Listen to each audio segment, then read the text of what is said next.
महाराष्ट्र शासनाच्या ग्रामविकास विभागाने आणि रामभाऊ मार्गी प्रबोधिनीने राज्यभरातल्या नेतृत्व करणाऱ्या ज्या ग्रामीण भागातील महिला जनप्रतिनिधी आहेत त्यांचा नारी शक्ती संगम हा या ठिकाणी आयोजित केला आहे। राज्यभरातनं 2 दिवसाच्या प्रशिक्षण आणि प्रबोधनाकरता सगळ्या महिला प्रतिनिधी या ठिकाणी आलेल्या आहेत। या कार्यक्रमाचं उद्घाटन करण्याकरता मी आलो होतो।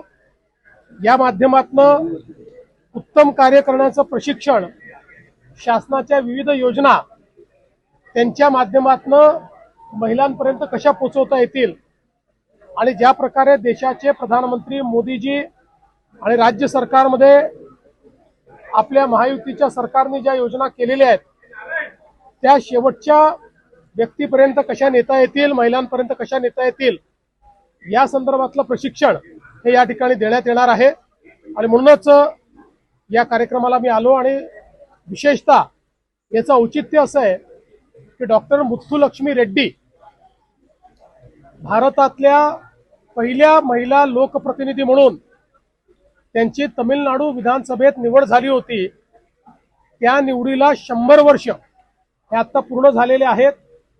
त्याचं औचित्य साधून महिला दिनाच्या निमित्ताने हा महिला शक्ती संगम कार्यक्रम या ठिकाणी आयोजित झाला।